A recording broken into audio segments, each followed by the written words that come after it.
Tudo bem, então, organização do trabalho e legislação. Vou começar a compartilhar aqui a tela. Então, eu vou deixar assim essa tela aberta com várias lâminas para a gente focar no que é mais valioso aí para nós, aproveitarmos nosso tempo juntos. Então, a gente pode começar, né, reforçando, né, para que servem os conselhos de classe profissionais. O grande estudo aí do trabalho 1 é a lei do nosso conselho, a lei do CAL. Então, são organizações criadas com a finalidade de regulamentar as profissões. É um órgão que define as regras para o exercício da profissão. Então, enquanto vocês são estudantes, não pertencem ainda ao conselho. Mas no momento em que se formarem, no dia seguinte à colação de grau, vocês já, né, vamos dizer, já são arquitetos. Normalmente espera aí mais um mês, um pouquinho, para receber o número definitivo, começa com um número provisório de carteirinha, mas não é uma questão de escolha. As profissões que têm conselhos de classe é uma obrigatoriedade, tá? Então, só para vocês terem uma ideia, profissões que respondem a conselhos de classe, exemplos, né? Além de arquitetura, advogados, contabilidade, enfermagem, engenharia, medicina. Profissões que... Economia, tem uma pessoa formada em economista na sala que não se aguenta, lá sentado no sofá, e falou economia, não está aqui na minha lista, mas tem um economista lá na sala. Profissões que não têm conselhos de classe, né? Arquivista, os artistas, jornalista, publicitário, radialista, secretário, sociólogo, entre outros. Tá? Então, alguém poderia dizer, nossa, a gente tem o conselho, então tem que pagar anuidade, mas vocês vão ver que é interessante termos aí essa representação.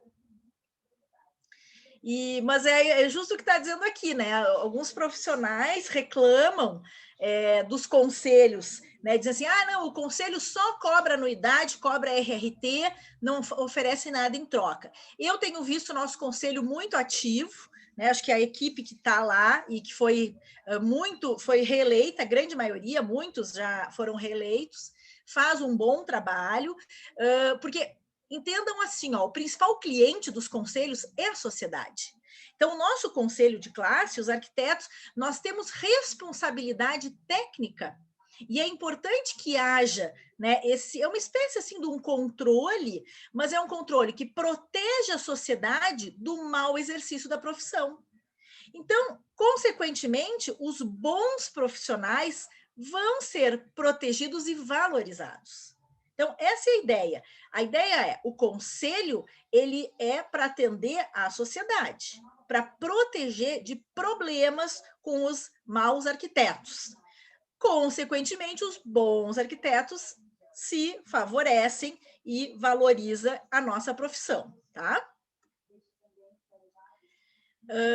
Imaginem assim, ó, a gente também vai ver isso, as questões éticas da profissão. Tem muitas questões específicas da profissão que a gente não encontra em Código Civil, e aí a gente precisa, muitas vezes, de um grupo de profissionais da área para avaliar, né, alguma questão específica. Então, mesmo que a gente tenha Constituição, Código Civil, especificidades de cada profissão devem ser avaliadas, debatidas por, vamos dizer, pessoas da área. Então, um conselho é formado por outros arquitetos, que cada um tem lá o seu papel. Então, assim, o exemplo que eles dão, né? O engenheiro, por exemplo, é um caso, parece que aconteceu realmente, parece incrível. Se usou numas construções no Rio de Janeiro, deve fazer mais de 20 anos, uns prédios que caíram, ruíram as construções, porque foi usado areia de praia na construção. Então, como é que se faz para julgar essa questão, né? Isso aí é encaminhado, então, para o conselho, e é o conselho que define critérios, regras, punições, tudo isso no sentido de tentar evitar que aconteçam esses problemas, né? A fiscalização da obra poderia evitar esses problemas, tá? Então, o conselho é para evitar esses problemas através de fiscalização e, no caso de um problema que ocorra, é o conselho que vai definir quais as regras, quais as punições. Os médicos também têm um conselho de médicos. Vamos dizer que algum paciente, né, se sinta lesado, é complexo tudo que diz respeito ao corpo humano.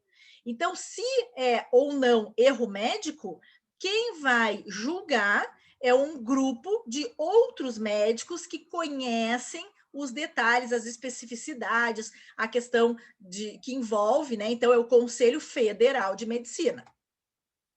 E o Conselho dos Arquitetos? Aqui eu tenho alguns exemplos, até não são tão atuais, mas deu o que falar, e realmente agora, até eu podia ter trazido hoje um assunto que andou rolando nos redes de WhatsApp, que vocês devem ter ouvido, uma possível contratante, cliente, se queixando, né, do arquiteto, dizendo que não ia pagar por projeto. Mas eu não vi nenhum tipo de manifestação do conselho nesse sentido. O que eu posso trazer para vocês, resgatar lá em 2019, teve um caso que ficou bem assim conhecido e que foi muito comentado, uma pessoa que não era nem arquiteto, nem engenheiro, nem técnico de edificação, e ele criou site, postou muitas coisas, vendia cursos online, né? Ele era um falso arquiteto, vamos dizer, mas que era tal do Charles o Construtor, foi super badalado. Aí sim, o conselho foi, chamou, multou, tanto que hoje em dia, se vocês pesquisarem, não vão mais encontrar, porque ele foi denunciado, ele foi multado, aí depois, em seguida, ele tirou do ar todo esse material. Então é isso, quer dizer, alguém que não tem formação na área, estava vendendo cursos online, né, e praticando aí, atuando na profissão, sem a devida responsabilidade. Então foi super comentado, e isso foi o conselho, então, que solicitou que fosse retirado o site do ar e tudo mais. Isso foi no Mato Grosso.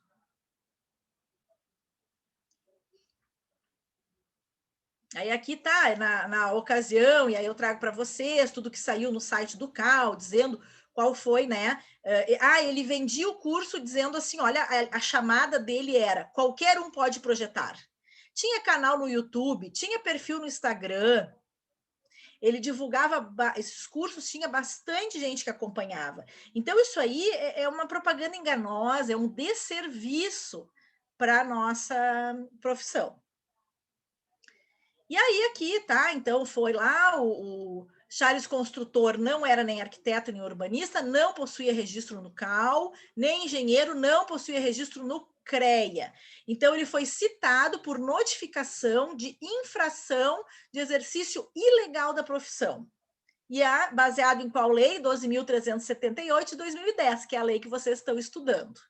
Então, está relacionado ao desempenho de atividades e atribuições do arquiteto urbanista, que somente quem é arquiteto pode fazer.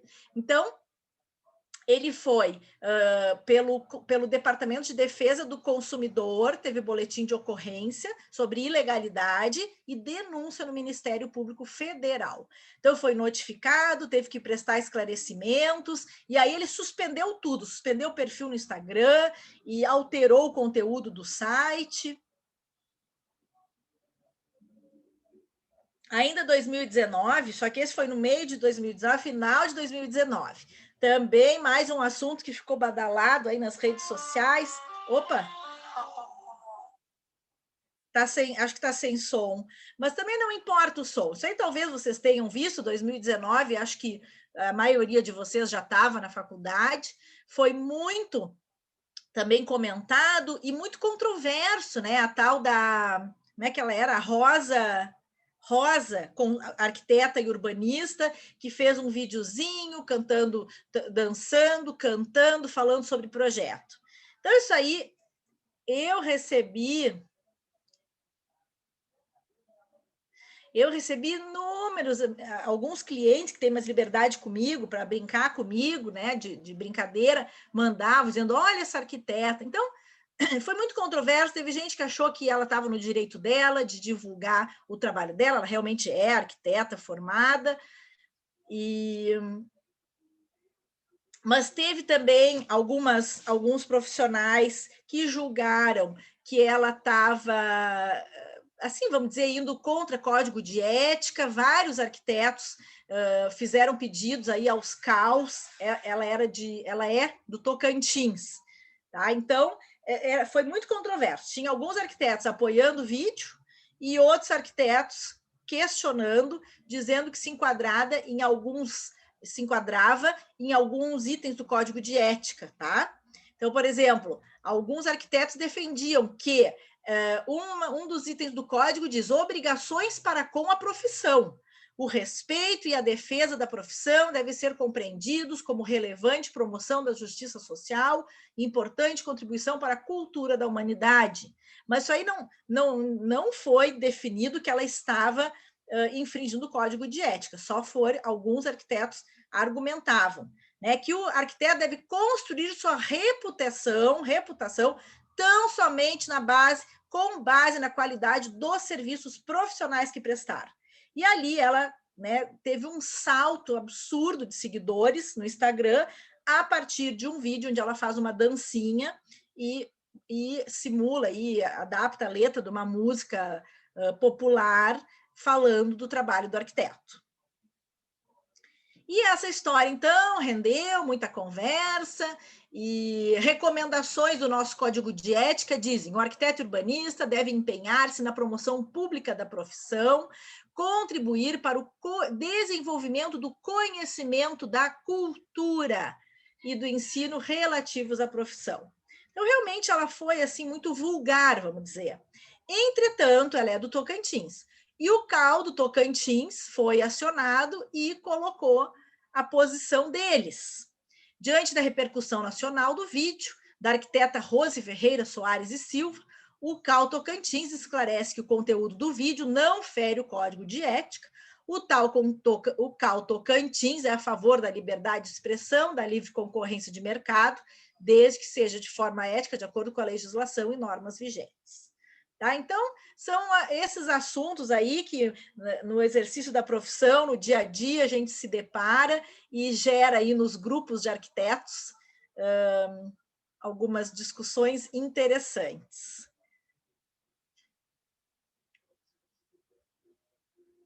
Um documento importante que não sei se vocês já deram uma olhada lá no nosso Moodle, já estão todos os arquivos lá disponíveis.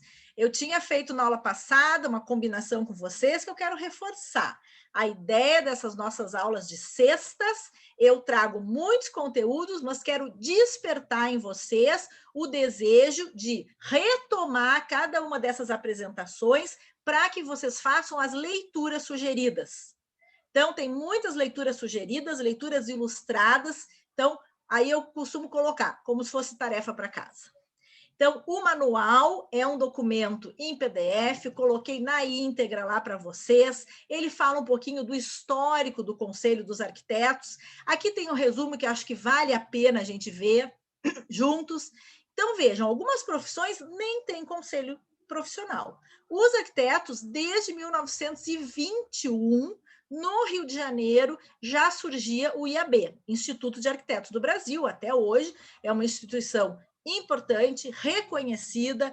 Quando algum evento, alguma promoção de arquitetura tem o respaldo do IAB, gera confiança, né? A gente sabe que as pessoas que estão nesse instituto trabalhando em prol aí da profissão pensam na valorização cultural do nosso trabalho. Depois, anos 30, o Getúlio Vargas criou o Conselho, aí sim, de Engenharia e Arquitetura, e também incluía os agrimensores. Depois, 58, o JK cria um projeto de lei que vai desmembrar os conselhos de engenharia e arquitetura. 66, mas continuam todos no CREA. Existia esse projeto de lei, mas ele não é aprovado. Em 66, Castelo Branco criou o CONFEA, que é, vamos dizer, o CREA federal, né? O CREA regional, o CONFEA federal. O nosso CAL tem o CAL, o F e o CAL dos estados. 1998, então, vejam, desde 58 existiu um projeto de lei que os arquitetos criam um conselho próprio por entender que tem diferenças no trabalho do arquiteto e do engenheiro e que deveríamos, então, ter um conselho próprio bem específico. 40 anos depois, os arquitetos criam, então, o Colégio Brasileiro de Arquitetos, começam a fazer reuniões para um anteprojeto de lei que viria criar o CAL. Em 2003, o José Sarney apresenta esse projeto-lei, mas fica tramitando. Somente em 2010 é que, então, é criado o CAL, né? Foi assinada a lei pelo presidente Lula, foi assinada a lei para a criação do CAL. Tá? Então, desde 2010 até os dias de hoje, somos vinculados a este conselho, é uma obrigatoriedade de todos que exercem a profissão. E no Manual do Arquiteto tem mais informações interessantes, tem uma lista de outras instituições, entidades nacionais, internacionais de arquitetura, que eu acho interessante a gente conhecer. Também nesse manual, o manual é de 2014, apresenta alguns dados sobre quantidade de profissionais no país. Então, 2012, éramos 12.200 arquitetos aqui no Rio Grande do Sul. Em São Paulo, 43.900. Aí, depois, 2019, já fomos para 14.000 arquitetos aqui no Rio Grande do Sul. As atribuições profissionais, né, a regulamentação profissional, vai ter um grupo que vai nos apresentar. Um outro dado que eu sempre acho interessante, então, termos essas noções, esses números, né, aproximados, né? Quantos arquitetos somos? Qual a relação, quantidade de população, quantidade de profissionais? Se todos, né, entendessem e valorizassem e contratassem arquitetos, teríamos bastante cliente para todo mundo. É uma questão, então, dos próprios arquitetos de se organizarem, de mostrarem, né, que podem aí contribuir. E as instituições de ensino também, eu acho que a gente tem que saber de que números estamos falando. Esse eu tenho um número bem atualizado, porque nesse manual ainda apresenta números de 2014, quando no Rio Grande do Sul éramos 29 escolas de arquitetura. Pois vejam só, na última década, o número de escolas triplicou. Então, 2011, 200 escolas no Brasil. 2019, 772 escolas de arquitetura. E 740 presenciais, depois 65 públicas, 675 particulares. Nós estamos aí nesse grupo. E registradas no CAL, 668.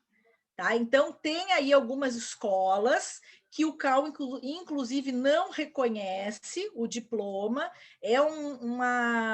também um debate antigo, e o CAL defende muito a ideia do ensino presencial. Estamos numa situação excepcional, extraordinária, de momento, no sentido aí de continuarmos com as aulas e com a vida da gente na pandemia, mas a ideia é que o ensino de arquitetura seja presencial ou emergencial, como nós estamos fazendo, mas não jamais um ensino totalmente EAD. Então, vejam, estamos aí com mais de 700 escolas de arquitetura no país. Também nesse manual apresenta uma série de responsabilidades e penalidades. Então, é muito importante, temos que estar atentos. Assinar um projeto, assinar a responsabilidade por uma obra. Nós fazemos muito. Então, somos responsáveis de várias formas. Então, temos responsabilidade técnica, responsabilidade ético-profissional. Por essa razão, vamos olhar com cuidado o nosso código de ética. O grupo que está fazendo o trabalho sobre o código de ética capricha. para deixar, né, um bom recado aí para a turma. Sempre trabalhar de forma ética, profissional. Temos responsabilidade civil, criminal, trabalhista e administrativa. Então, essas responsabilidades, né? A vida em sociedade acontece através desses relacionamentos. Né? No nosso caso, os relacionamentos profissionais, todos os atos implicam em assumir os efeitos. Então, estou tentando tirar, não sei se para vocês as fotinhos estão tapando alguma coisa dos textos, mas é que para mim parece que está atrapalhando um pouco. Tá. Não tá, então, olha que não. Então tá, legal. Então, olha só, o que diz assim para a gente não esquecer, né? Sobre a responsabilidade moral. Se uma pessoa agir de forma errada, segundo princípios morais e éticos, a responsabilidade é moral. Se agir em desacordo com regras, leis e regulamentos, a responsabilidade é legal. A relação arquiteto-cliente é contratual, é um assunto que a gente trata aqui. O profissional está sujeito a responsabilidades, então, técnica, ético-profissional, civil, penal ou criminal, trabalhista, administrativa. Não sei porque não foi. Foi. Então, olha só, responsabilidade técnica ou ético-profissional deriva de imperativos morais, dos preceitos regedores do exercício da profissão, do respeito mútuo entre profissionais, das empresas e das normas que devem ser observadas pelos profissionais em relação aos seus clientes. Tá? E cada uma dessas responsabilidades tem diferentes níveis, vamos dizer, de advertência, censura, multa. Dependendo da gravidade do que acontece, isso vai ser julgado por uma comissão dentro do conselho, e aí a penalidade vai depender dessa gravidade. Então, se por alguma razão o arquiteto é responsabilizado por algum problema dentro dessa ideia da responsabilidade técnica ou ética, num primeiro momento ele pode receber uma advertência, ele pode receber uma censura pública, uma multa, uma suspensão temporária ou cancelamento definitivo do registro. Tá? Então, e também temos responsabilidade civil. Aqui a gente podia falar, eu acho interessante diferenciar, né? O que diz? Responsabilidade civil remete ao Código Civil, que é um daqueles documentos que na aula passada a gente viu, que diz assim: aquele que por ação ou omissão voluntária, negligência ou imprudência violar direito ou causar dano ao outrem, ainda que exclusivamente moral, comete ato ilícito. Então, responsabilidade civil. Olha o que diz. Quando é que tem imprudência? Quando o agente se precipita, procede precipitadamente, sem prever os resultados da sua ação. Imprudência. Quando é que é negligência? Quando existe uma omissão de medidas necessárias à segurança. E aí sim, se tivessem sido tomadas essas medidas, teria se evitado determinado dano. Então, negligência, omissão.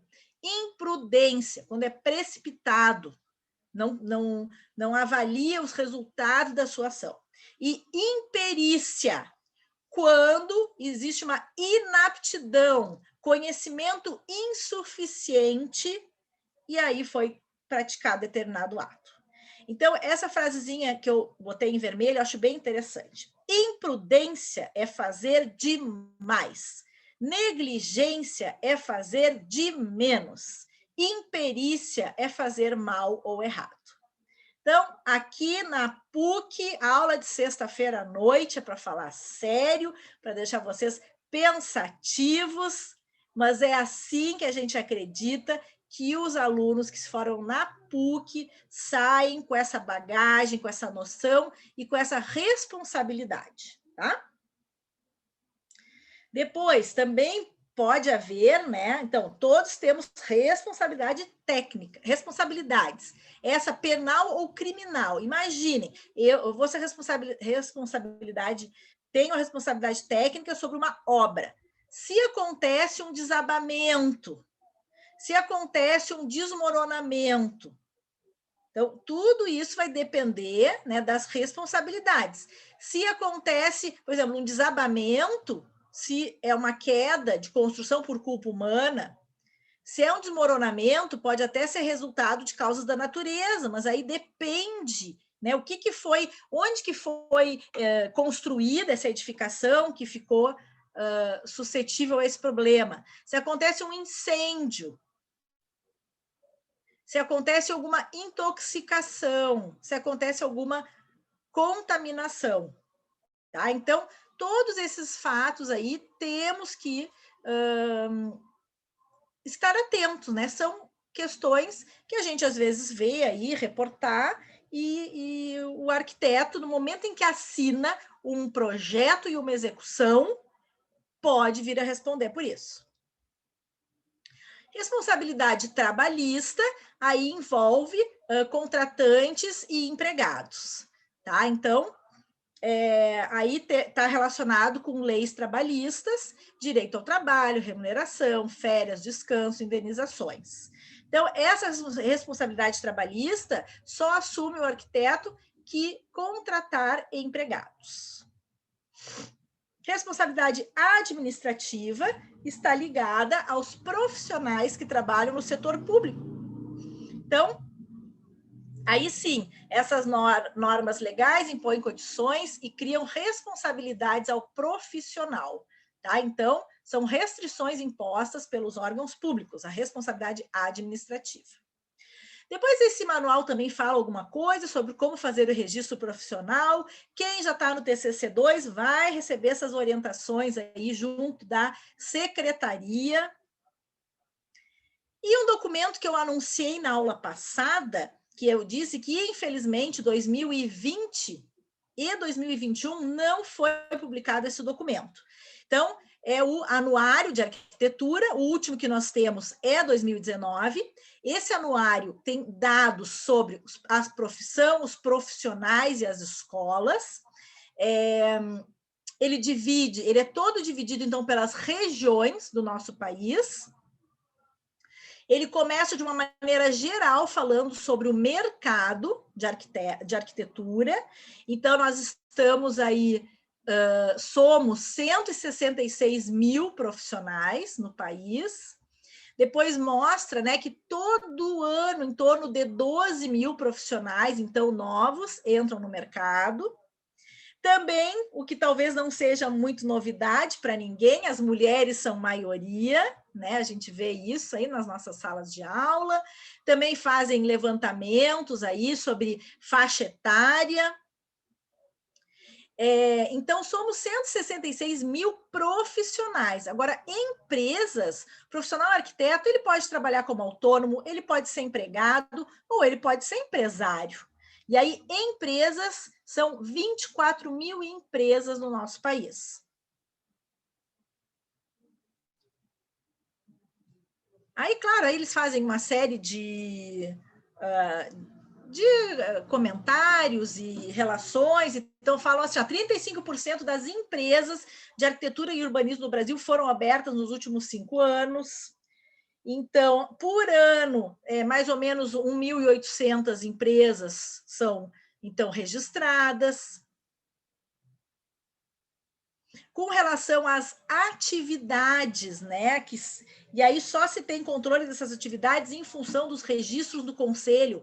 Mais de 1,5 milhão de atividades são realizadas por arquitetos e urbanistas, né? Por ano.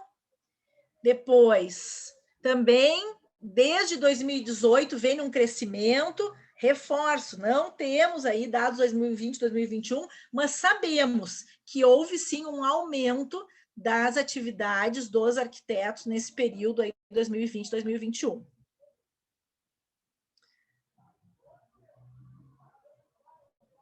Daqui a pouco a gente já vai chegar, então, atividades também, eles fazem um levantamento, olha que interessante.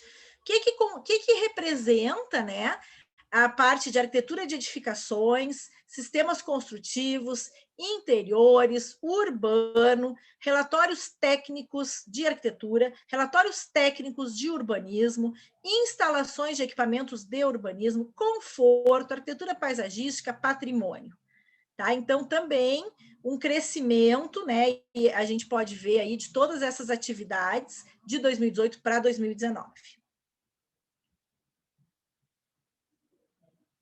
Então, a gente vê também que execução de obras são realizadas por arquitetos.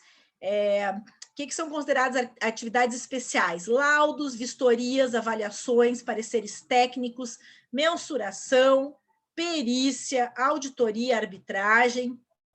A gente tem alunos que trabalham nessas áreas, que eu acompanho. Também gestão e questões relacionadas ao meio ambiente são demandas aí para os arquitetos. Engenharia e segurança do trabalho, tem vários arquitetos que foram também para essa área, tem cursos de pós-graduação, especialização nessa área, e vejo assim que é um ramo que alguns arquitetos gostam de atuar.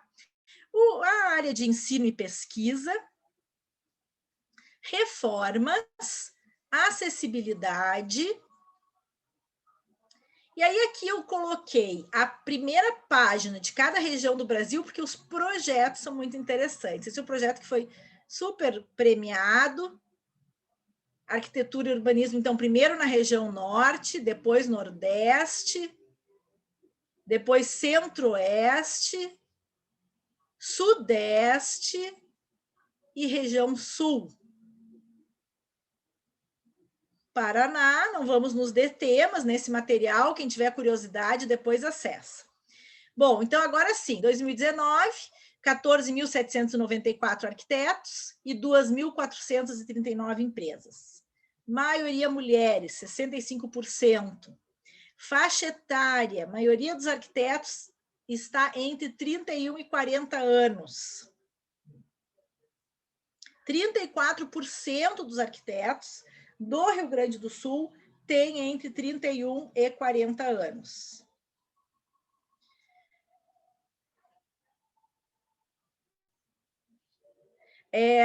Outro dado interessante, né? Nosso estado tem 35% das atividades desenvolvidas por arquitetos estão concentradas somente na região metropolitana.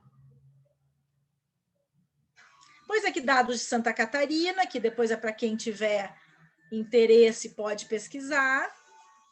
Ainda no manual tem eles botam arquitetos de destaque, aquele projeto que apareceu lá como capa da região norte, foi um projeto premiado no Royal Institute of British Architects, que são moradias infantis do Araguaia. Então, foi um projeto patrocinado pelo Banco Bradesco, e quem projetou, então, foi o Aleph Zero e o Marcelo Rosenbaum junto, né, formando a equipe. Tá? Então, foi super premiado, é um projeto que vale a pena conhecer. Pois é que tem outros destaques, outros prêmios. Aparece aí o Jaime Lerner como um dos 100 urbanistas mais influentes do mundo, é um nome que todos devem conhecer. Semana passada a gente trouxe aí para a disciplina de projetos especiais um pouco desse arquiteto.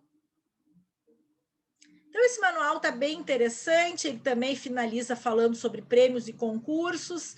Não é, de novo, quando fala em concurso, não é o concurso para ser funcionário público, mas é o concurso como uma licitação de escolha de melhor proposta, de melhor projeto. Então, isso é muito defendido no nosso meio. Tem alguns concursos que são para estudantes. É uma maneira da gente praticar aí a arquitetura mais monumental, participar desses concursos nacionais ou internacionais. Muito bem, então, esse aqui é o material. Aqui fala um pouquinho dos concursos universitários. e prêmios, então, uma outra entidade, a ASBEA, Associação Brasileira de Escritórios de Arquitetura, no trabalho 3 nós vamos conhecer, também cria prêmios anuais, para destacar, o IAB tem premiação também, para destacar, para divulgar aí nosso trabalho. Algumas empresas também criam prêmios, né? A Saint-Gobain tem o Habitat Sustentável, é uma importante premiação no mercado da construção civil brasileiro. E aí os prêmios, muitas vezes, além da divulgação, tem premiação em dinheiro, é bem interessante e muito característico assim da nossa área, né? Essas premiações todas para valorizar o trabalho dos profissionais. Muito bem. Quem tiver, então, interesse, pode retomar esse conteúdo. E fiquem atentos, né? Vamos torcer para sair e ser divulgado em seguida um material mais atualizado. Esse outro material é um texto extra, que vou deixar para quem tiver curiosidade, vai olhar em casa, sempre acho interessante, né? Tem vários textos, vocês já estão aí, alguns mais próximos de se formar, então fala sobre contratação dos serviços de arquitetura, e defende a ideia de que uma obra que é feita com arquitetos, ela tem mais qualidade, conforto, segurança, segue normas e legislação. Então, temos que estar atentos a todos esses itens. Essa é uma maneira que a gente tem de mostrar a importância aí do nosso trabalho. Então, qualidade, conforto, segurança, atendimento, normas e legislação. Também é um texto que vale a pena, vou deixar aí, botei a tarja para ver em casa. Muito bem. Então, agora sim, essa aí ainda fazia parte dessa conversa inicial, onde a gente dá assim essa visão geral da nossa atuação, de como é que funciona também nosso conselho e tudo mais que envolve.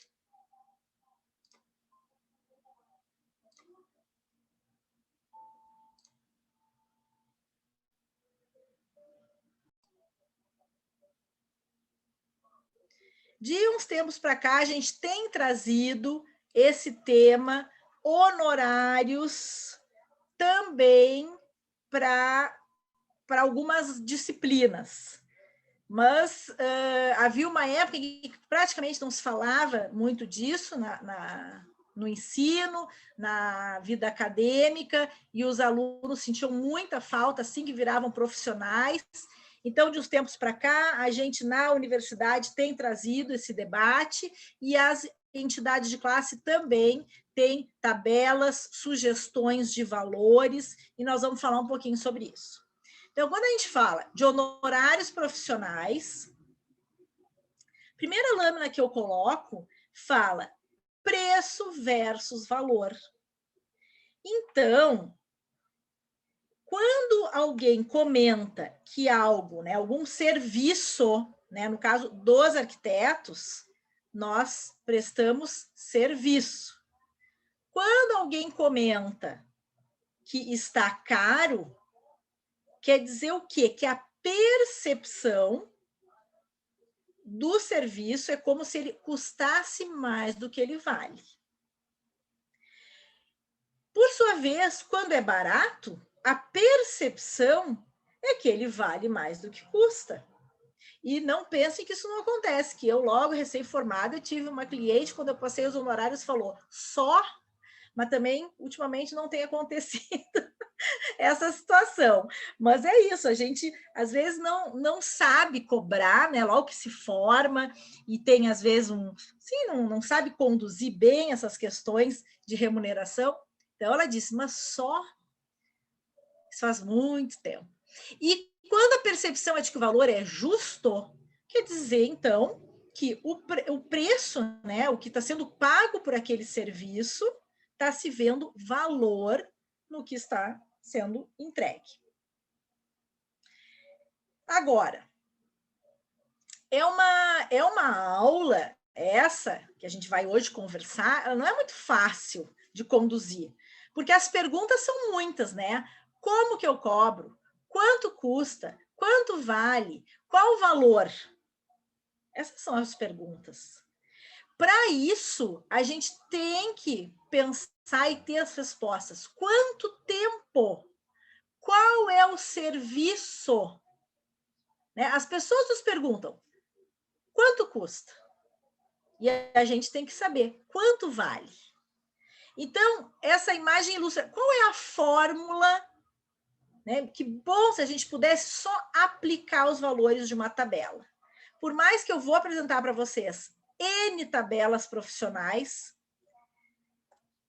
é verdade que hoje nós temos muito mais perguntas do que respostas, não temos uma fórmula mágica, não temos uma resposta pronta, temos que pensar juntos. Então, já o nosso ponto de partida é pensar não somente em preço, mas em valor, o que a gente entrega, e o tempo todo eu vou insistir que a gente, como arquitetos, pense o que eu estou entregando de serviço, quanto tempo eu estou levando para fazer. Os médicos cobram por consultas, consultas têm um tempo, o dentista e o arquiteto também temos que saber converter em horas a nossa remuneração. Imaginem na faculdade as horas que a gente leva, né, quando tem uma entrega de ateliê. Então, isso aí sempre vai ser um aspecto aí delicado do nosso trabalho. Temos que aprender a conviver com isso, tentar trabalhar da maneira mais fazendo um bom trabalho, mas o mais focado possível, para que aquelas horas trabalhadas sejam remuneradas. Isso sim vale a pena. Tem 2 videozinhos com uma professora, com uma arquiteta, que eu sou super fã e eu quero compartilhar com vocês.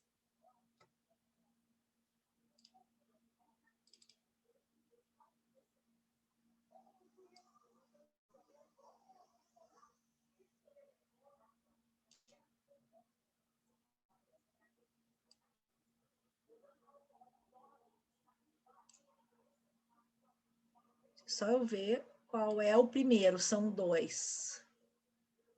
Acho que é esse aqui. Já vou compartilhar.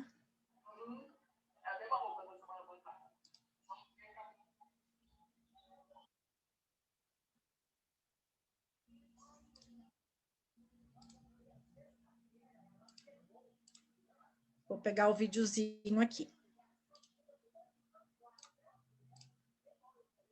Então, vamos lá. Não sei se alguém conhece essa arquiteta. Só arrumei o cabelo aqui para fingir que é outro vídeo, mas tá óbvio. E Mira de Holanda. Por quê? Porque Revestir, a gente já se encontrou na Revestir, a gente já se abraçou na Revestir. Semana inteira em São Paulo, a gente já deixou o grívio. Deixou o vídeo já arrumado, organizado, gravado, porque a gente é espertinho, né, Alice? O vídeo de hoje é quase um favor que eu tô fazendo para mim mesmo. Que a próxima vez que me perguntarem, me questionarem essa informação, eu não preciso gastar meu tempo. O que eu faço? Mando o vídeo. Só mando o link. Entendeu?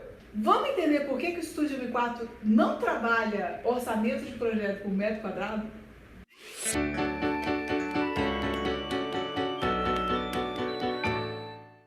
Qual que é o normal da prestação de serviço em arquitetura, design de exteriores, engenharia? Você dá um preço por metro quadrado, a pessoa fala quantos metros quadrados tem o projeto que ele quer fazer e daí se tira um orçamento. A maioria dos lugares é assim. Aí eu te pergunto, vamos raciocinar aqui, ó. Tira todas o que você entende sobre isso, acompanha meu raciocínio. Eu tenho um escritório. Esse escritório paga aluguel, condomínio, luz, água, telefone, estagiário, compras, cartucho, impressora, manutenção de computador. Qual é a relação dessas coisas todas com o valor do metro quadrado do projeto do cliente? Você entendeu o meu raciocínio?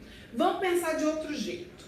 Eu tenho um custo. O meu faturamento, ou seja, os projetos que entram no meu escritório têm que cobrir este custo. Se o meu faturamento está embasado no tamanho do projeto do cliente, como que eu vou saber se eu estou cobrindo meus custos? Ficou mais claro agora? Vamos tentar de novo. Outra ideia. Tem esse projeto aqui. E tem esse projeto aqui. Você não está conseguindo ver nenhuma diferença? É porque é o seguinte, esse projeto e esse projeto, eles são idênticos. Só que esse tem 70 metros quadrados e esse tem 80 metros quadrados. Aí eu pergunto para você, por que esse de 70 metros quadrados é muito mais barato do que esse de 80? Sendo que o perfil dos projetos é exatamente o mesmo. Sendo que o trabalho que eu vou ter com esse e com esse é exatamente o mesmo. Um banheiro vai ser sempre um banheiro. Se ele tiver 5 metros quadrados ou 7 metros quadrados e meio, ele vai me dar o mesmo trabalho. Eu vou ter a mesma quantidade de pranchas no projeto executivo, porque eu tenho as mesmas 4 paredes em cada ambiente. Eu vou ter o mesmo tempo de desenvolvimento de maquete, porque eu tenho os mesmos ambientes. Só que um tem uma cadeira a mais, porque ele tem mais espaço. Tem um tapete maior, porque ele tem mais espaço. E aí, a lógica de um projeto vale muito mais do que o outro não faz nenhum sentido. Deu pra entender? A primeira coisa que não faz sentido na minha cabeça é isso. E a outra coisa que não faz sentido na minha cabeça é o preço do mercado dizer quanto que eu tenho que cobrar, sendo que o mercado não faz a menor ideia quanto eu pago de conta de luz. Que o meu trabalho é diferente do trabalho de uma pessoa que trabalha tão bem quanto eu, mas trabalha sozinha. Se você quer trabalhar com home office, ótimo, essa é a melhor forma de você conter os seus custos. E é justamente por isso que o seu projeto provavelmente vai ser um pouco mais barato que o meu, porque eu tenho outros custos envolvidos que precisam ser pagos pelo meu faturamento, ou seja, pelo projeto. Eu não tenho outra entrada, meu amor, não tem outro dinheirinho que entra não, é o projeto mesmo. Isso tudo saiu da minha própria caixolinha? Não, não saiu da minha própria caixolinha, por quê? Porque a gente não fica aqui na bolha, você sabe que compartilhando a gente cresce junto, eu não posso perder a oportunidade de usar a hashtag, né? Porque eu vou fazer a camiseta. E aí a gente corre atrás de informação, a gente pergunta pro amigo, a gente assiste uma aula na internet, a gente escuta outra área completamente diferente para saber como que eles fazem, a gente toma uns prejuízos de vez em quando, vê que precisa mudar umas coisas, vê que a gente precisa tratar o nosso negócio como negócio e não como projetinho. E aí a gente começa a repensar essas coisas. Foi a partir daí, ouvindo essas outras informações, opiniões e maneiras de trabalhar, que a gente passou a cobrar de uma forma diferente do mercado em geral. Em geral, porque isso já está mudando. É diferente, fora dos padrões, fica difícil às vezes de raciocinar, mas abra sua cabeça e pense sobre isso. Avalie essas questões. Está com muita dúvida, uma dúvida aí dentro do seu coraçãozinho que não consegue resolver, manda uma mensagem para mim, nas redes sociais estão todas aí. Se a resposta for rápida, com certeza eu vou te dar na própria rede social. Se a resposta for longa, talvez eu grave um vídeo. Talvez o jeito seja você fazer arquitetura na prática com a gente. Mas venha, pergunte, interaja, que eu adoro.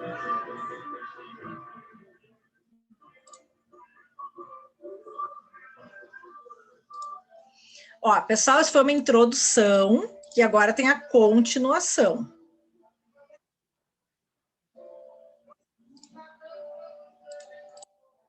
Vamos adiante, vamos seguir. Presta muita atenção. Este vídeo contém pré-requisito. O que eu quero dizer com isso? Quer dizer que se por acaso você não viu o vídeo de por que você não deve cobrar por metro quadrado, que está aparecendo no card aqui agora, você está proibido de assistir esse vídeo aqui, entendeu? Por quê? Porque estou partindo do pressuposto que você já está acompanhando meu raciocínio. E para acompanhar meu raciocínio, você tem que entender todos os porquês que eu coloquei nesse outro vídeo aqui. Então pausa seu pausado, e assiste lá primeiro, depois você volta.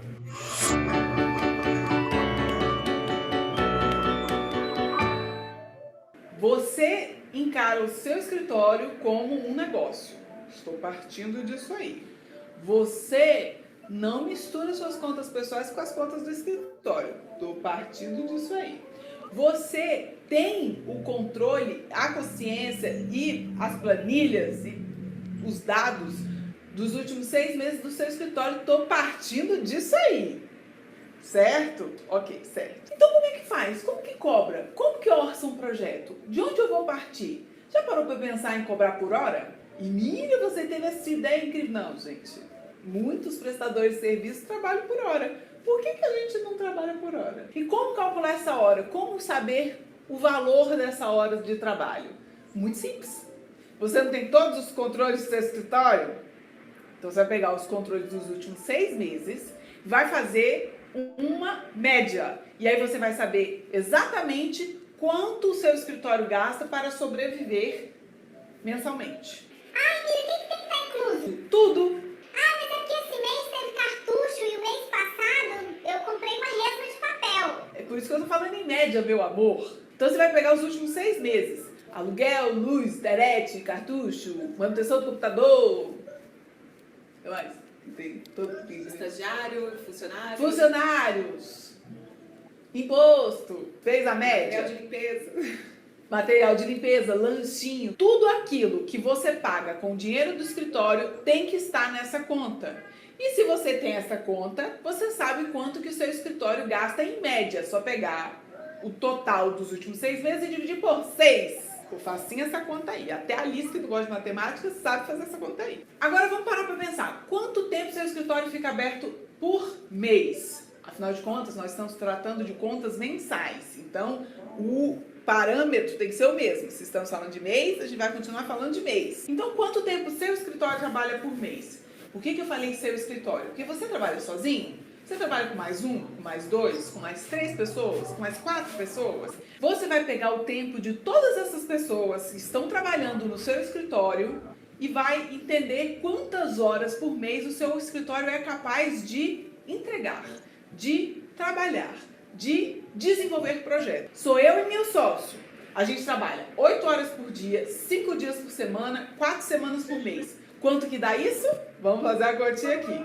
2 vezes 8 vezes 5 vezes 4. A Alice não sabe matemática, já confundiu tudo. Portanto, seu escritório tem 320 horas produtivas. Agora, o que você vai fazer? Pegar quanto o seu escritório custa por mês, dividir por quantas horas produtivas você tem. E eis o preço de hora do seu trabalho. Olha que fácil. Acontece que você não quer só trabalhar para pagar a conta, né, amor? Tem que sobrar um dinheiro, especialmente se você ainda não tem nenhum tipo de reserva no seu escritório. E qualquer negócio precisa de reserva. Essa reserva chama capital de giro. Então, para conseguir juntar este dinheirinho, precisa o quê? Sobrar. Logo, o preço da sua hora não pode ser exatamente o valor que você encontrou nessa conta aí. Tem que ter uma gordurinha. Acrescenta aí 20%, 30%, 10%, 15%, quem manda é você. Ok, agora acho que já está claro quanto que você custa, quanto que seu escritório custa por hora para desenvolver um projeto. O que falta agora para você conseguir chegar num preço de projeto que tenha a ver com os custos do seu escritório e não com uma coisa maluca de metragem da obra do cliente, da tabela do carro. Você precisa saber quanto tempo você vai demorar para desenvolver o projeto, certo? Porque se você souber que você vai gastar 80 horas, você vai pegar 80, multiplicar pelo valor da sua hora e tcharam! Chegou no preço do projeto. Agora me diga, quanto tempo você demora para fazer um projeto? Eu não faço a menor ideia. Tem que saber. Do mesmo jeito que você tem que saber quanto seu escritório fatura e quanto seu escritório gasta. Você tem que saber quanto tempo você demorou para desenvolver aquele projeto. Porque é com isso que você vai de fato saber se o seu projeto deu lucro ou prejuízo. Porque se o projeto foi rápido de desenvolver, ele provavelmente deu lucro. Mas como é que você vai ter certeza? Se o projeto demorou uma vida para acontecer, provavelmente ele deu prejuízo. Mas como que você vai ter certeza? Quais são os números? Estamos falando de escritório, negócio, tem que ter número, você tem que ter certeza. Então você tem que controlar as horas do seu projeto. No começo, quando você começar a trabalhar dessa maneira, o que você vai fazer é uma previsão, quando você for orçar o seu primeiro projeto trabalhado em horas. À medida que você for controlando todas as etapas que você vai dedicar a esse projeto, etapa, reunião, projeto, apresentação, visita à obra, tudo que você quiser que entre no preço do projeto, você tem que controlar essas horas. Você vai ter um conjunto de horas que você gastou naquele projeto.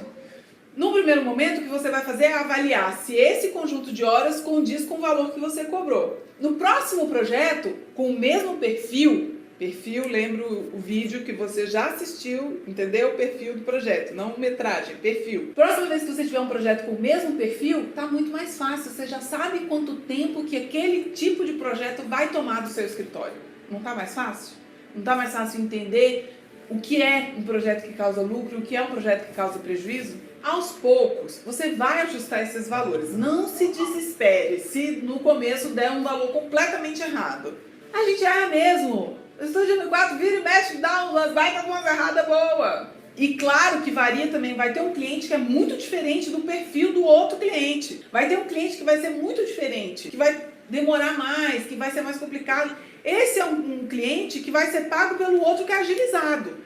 Mas você precisa ter uma noção do todo. É assim que a gente entende a saúde financeira do nosso escritório.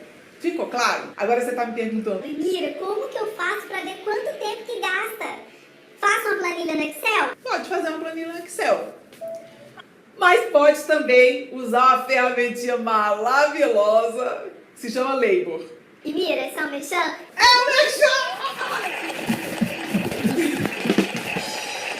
É o Merchan. Estou tonta um pouco. O que é o Labor? O Labor é uma ferramenta online que você vai traquear, Computar. rastrear, computar mesmo. Todo o tempo que você vai gastar para desenvolver o seu projeto. Como que você faz isso? Você vai cadastrar um projeto, colocar qual etapa que você está trabalhando e dar um play. E trabalhar. Vou atender o telefone. Pausa. Atendo o telefone. É outro cliente, é outra coisa. Ih, precisei sair correndo. Sai correndo. Volta pro escritório. Vou voltar pro projeto. Play. Quando você cadastrou o seu projeto, sabe o que você colocou lá? O nome, que acho que facilita na hora de organizar. O valor que você cobrou pelo projeto, o tempo de hora que você estimou que ele vai custar, automaticamente o Sisteria faz a cotinha e já te diz o preço da hora. E aí, quando o projeto termina, você clica numa abinha linda, maravilhosa, para vocês vai estar aqui assim, para mim vai estar aqui. Rentabilidade. E aí faz todas as contas e fala para você, esse projeto deu lucro, esse projeto deu prejuízo, com uma série de gráficos lindos, fáceis de entender. Você pode fazer isso à mão? Claro que pode. Você pode contratar também uma ferramenta para não ficar gastando 300 mil horas fazendo cálculo, coisa que a Mira fazia, colocava num papelzinho e botava ali na prateleira, pra gente ficar olhando se estava dando lucro ou prejuízo, às vezes vários prejuízos, às vezes ficava um pouco nervoso. Sim, mas não fica mais fácil se você só apertar um botãozinho? Fica. Então tá aqui embaixo o link com todas as informações que você precisa saber sobre o Labor. O Labor é um produto... Eu vou encerrando aqui. Vou encerrando, porque não sei se vocês ficaram meio tontos, né, com a fala dela, uma fala rápida, e acredito que diferente do que vocês se envolvem e se preocupam desde que entraram na faculdade. Alguém de vocês já teve a preocupação de controlar quantas horas trabalhou em cima de um projeto de faculdade? Olha, seria interessante, mas desesperador ao mesmo tempo, porque são muitas horas. E eu sou apaixonada pela nossa profissão, mas tem uma coisa que eu acho, eu meio que sou inconformada, o tempo que a gente leva. Então, realmente é um processo todo muito demorado, por isso é que a gente tem que ir treinando, né, ser assertivo, objetivo, mas ao mesmo tempo, como fazer isso sem perder o que a gente gosta da criação, da imaginação, da beleza, da estética, de aprimorar o projeto. A formação do arquiteto é toda em cima de que o projeto ele tem que sempre melhorar de um assessoramento para o outro, de uma aula para outra, que nunca está bom o suficiente, é complicado isso. A nossa formação nos ateliês de projeto nunca está bom o suficiente. Então, a gente segue trabalhando. Se para um cliente a gente não para de trabalhar, a gente não consegue cobrar mais por isso. Nenhum cliente vai contratar a gente e a gente vai dizer, não, eu vou ir somando as horas que eu trabalhar e depois a gente acerta. Não, a pessoa quer saber o valor do trabalho. Então, essa fala toda da Emira, eu acho que é para dar uma chacoalhada, tá?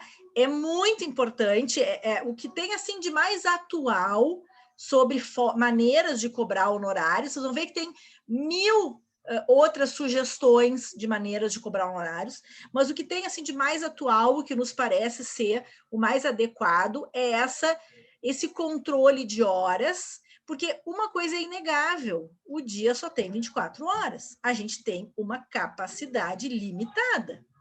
Eu, às vezes, queria que tivesse mais do que 24 horas, queria. E também queria ter menos horas de trabalho, mais horas de lazer. Como é que a gente controla isso? Não é fácil. Só que isso aí vai ter impacto lá no valor de honorários.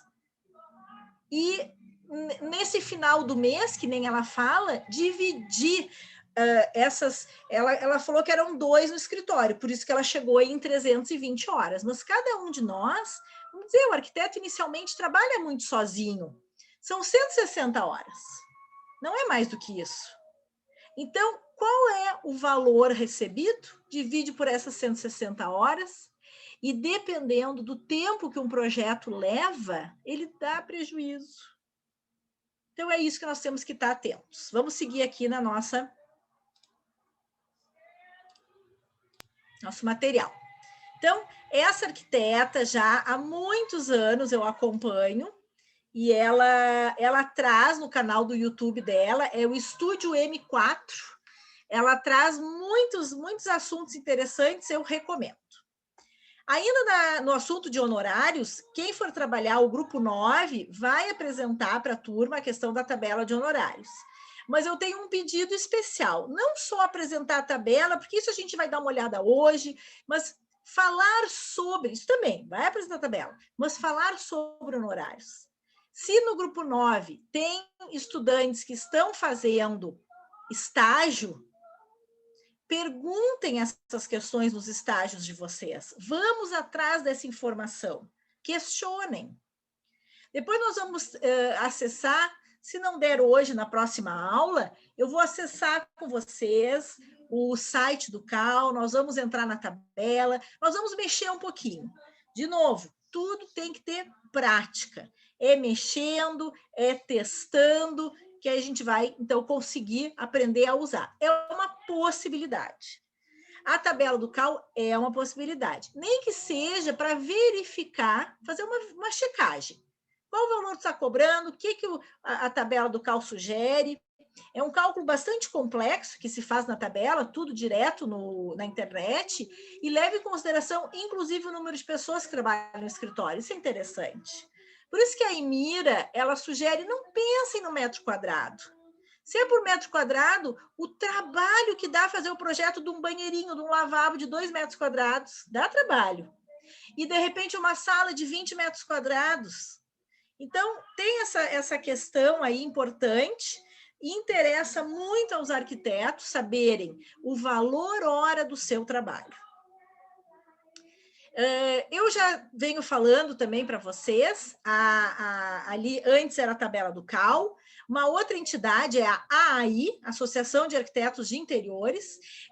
Eu sugiro, quem quiser entrar nesse link, pode baixar gratuitamente o Guia de Orientação Profissional, é um e-book, tá? Pode fazer download, é gratuito e tem uma série de informações úteis sobre cobrança de honorários, modelos de contrato de prestação de serviços, manual de orientação profissional, responsabilidades, fala das atividades, das atribuições, então, e também sugere um método de gestão de escritório. Vocês estão numa universidade que vocês podem fazer disciplinas eletivas na escola de negócios, né? Podem sair para algumas situações da Politécnica e aprimorar esse conhecimento de vocês em outras áreas dentro da universidade. Os arquitetos precisam também, pelo menos assim, um bom número de vocês vai trabalhar como autônomo, muitas vezes inicialmente num home office, que é a melhor maneira de começar, porque a gente não cria um monte de custo fixo, ou então podem se reunir, daí mais adiante vão se reunir, vão para um espaço comercial e vão dividir o espaço com alguns colegas. Mas existe, assim, muita oferta de trabalho e a gente percebe, é uma tendência, tem muitos arquitetos trabalhando aí como autônomos e no futuro abrindo suas empresas. Então, esse material vale a pena. Também, e aí até eu inventei essa brincadeira que eu digo, o GOP é top. Eu sou fã do material daí, porque é um grupo de profissionais que se interessa em dividir experiência, conhecimento, acreditando que se todos cobrarem honorários mais justos, o cliente não vai ficar fazendo pressão e contratar alguém por um valor muito mais abaixo, tá? Então, essa questão de ter algum parâmetro é muito importante. Então, o GOP preenche formulário lá no site, pode baixar. Ainda na AI, elas criaram um aplicativo de celular que é o Calcula AI. Também acho que vale a pena vocês darem uma olhada. E aí vocês vão ver que esse Calcula AI está super focado na determinação do valor hora produtiva do escritório. E é isso que vai gerar o valor de honorários. Então, como eu disse, não tem fórmula. Não é realmente uma coisa simples. Ao mesmo tempo, no primeiro cliente, como é que eu vou saber quanto tempo eu levo?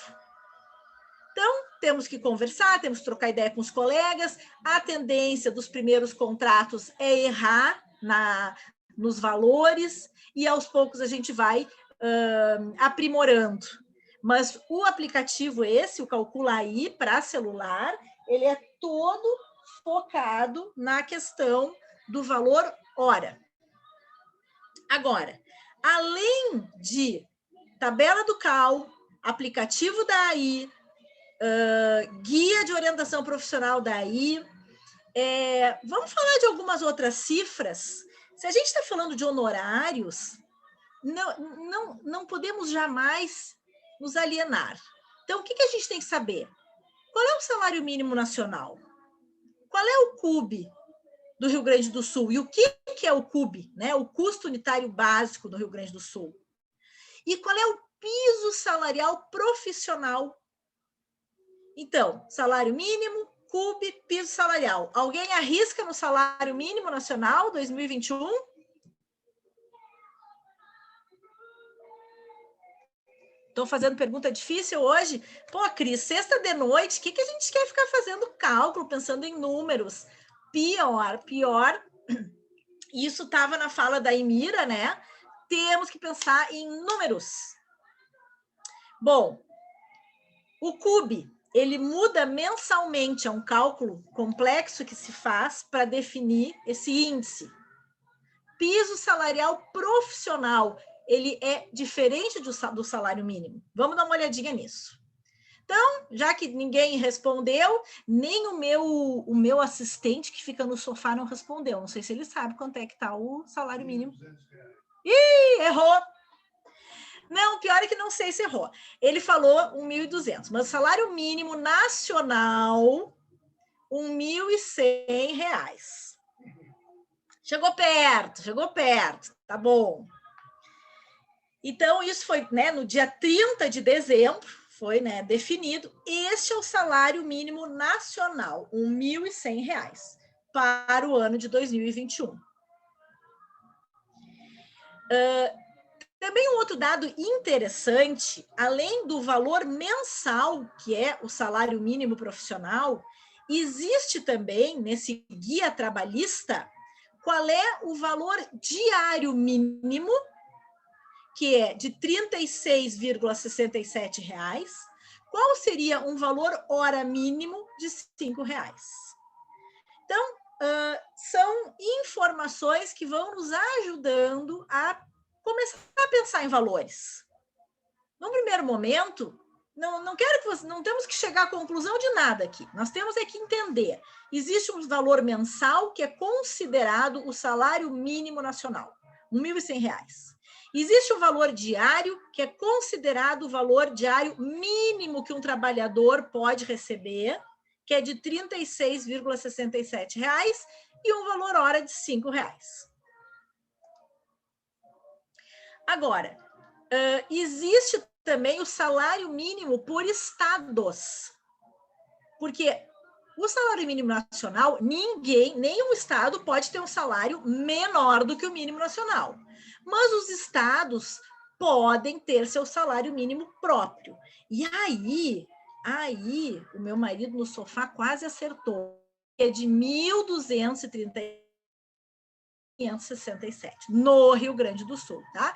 Então, vejam assim, a maioria dos nossos estados segue o salário mínimo federal, somente São Paulo, Rio de Janeiro, Paraná, Santa Catarina e Rio Grande do Sul é que tem salários valor um pouquinho acima, salário mínimo profissional, eles têm o salário próprio. O salário mínimo do Rio Grande do Sul foi congelado de 2020. Quando eu atualizo as aulas todo semestre, claro, né? Então, eu vou trocando as lâminas. Eu fui trocar esse mapa e aí me deparei com essa informação. O salário mínimo nacional aumentou um pouquinho, porque era R$ 1.045, foi para R$ 1.100. E os salários mínimos regionais, no Rio Grande do Sul, ele ficou congelado. Então, é o mesmo salário 2020-2021. Certamente, em função aí do momento que a gente está vivendo, da crise, da pandemia, foi essa a decisão de congelar. Então, estamos já com alguns números na cabeça. Agora, te fala em salário mínimo, muitos brasileiros vivem, né, com menos do salário mínimo, muitas famílias brasileiras, então, vivem com o salário mínimo. E o CUB, onde é que entra nessa história? Leva em consideração também os valores, os preços, os custos de materiais e mão de obra. Então, o CUB é custo unitário básico. Ele é um indicador monetário. Ele mostra custos de insumos e mão de obra para a construção civil. Ele é atualizado todo mês. Desde 1970, e tem uma NBR que define, então, os princípios que são usados para definir esse índice. Então, a NBR 12.721, avaliação de custos de construção para incorporação imobiliária e outras disposições para condomínios. Muito bem. Se a gente entra na internet, quem divulga o CUB todo mês é o Sinduscon, que é o Sindicato da Indústria da Construção Civil, e até uns anos atrás, o CUB era um único valor. De uns anos para cá, desde 2006, tem uma série de valores. Eles perceberam que não dava para fazer um único valor de insumos e mão de obra para a construção civil, porque depende, é residencial, é popular, é unifamiliar ou multifamiliar, é comercial, é galpão industrial, e dentro disso ainda, o residencial, o padrão de acabamento, os valores mudam muito dos insumos e da mão de obra também. O padrão de acabamento é baixo, é médio, é alto. Então, ficou um pouquinho mais complexa a elaboração do CUB. Então, nós temos vários CUBs todo mês. E é uma referência para cada tipo de projeto. Então, por exemplo, o do mês de abril ainda não foi divulgado, porque ele só é divulgado no início de maio, porque é um cálculo que é feito a partir dos valores que foram aplicados em abril.